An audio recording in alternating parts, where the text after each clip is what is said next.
Aussitôt que nous avons parti au lit, moi je lis tout le temps au lit, hein. Ça c'est plus fort que moi.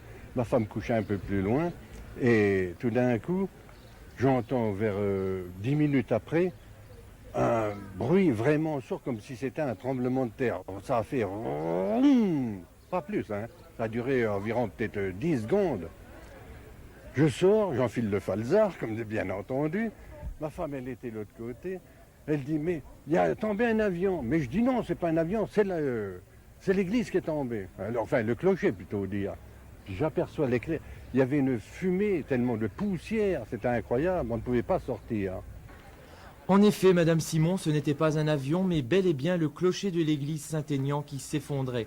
Un clocher de 56 mètres d'un poids de 1300 tonnes, fragilement construit en chaux. Dangereusement fissuré, les trompes d'eau de cette semaine ont eu raison de lui. Sous les tonnes de pierre de Savonnières, les 3 cloches et un baptistère en bois sculpté d'une grande beauté. Les autres trésors de l'église qui ont pu être préservés ont été rangés en lieu sûr. Malheureusement, l'orgue datant de 2 siècles d'une grande valeur ne ressemble plus qu'à un tas de fagots, un accident qui n'a pas vraiment surpris. Dès sa construction, il y a 99 ans, l'église de Laécourt préoccupée. Prévenir, c'est un grand mot. On se doutait bien qu'il y avait des choses à faire pour maintenir l'édifice. Mais de là à enrayer complètement la catastrophe, c'était difficile parce que c'est certainement une affaire qu'il aurait fallu voir depuis 60 ans, peut-être, même peut-être plus, voir ça depuis sa construction et suivre pour entretenir l'édifice correctement. Ce n'est pas les reproches que je fais à ceux qui nous ont précédés, seulement il est certain qu'un certain laxisme a fait que l'édifice n'a peut-être pas été entretenu comme il l'aurait dû. La faute va toujours aux autres, pourtant l'effondrement aurait pu coûter des vies humaines. D'après les témoignages, tout le monde avait prévu que le clocher tomberait tôt ou tard. À la messe de Pâques, les cloches avaient fait pleuvoir des pierres.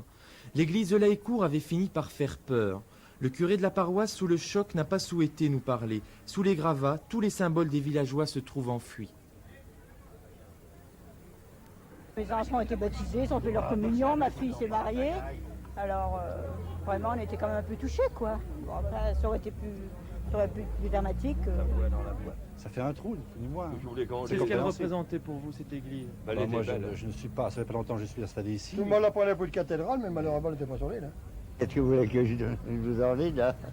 C'est un désastre, hein? Mon vieux, c'est la vie, ça.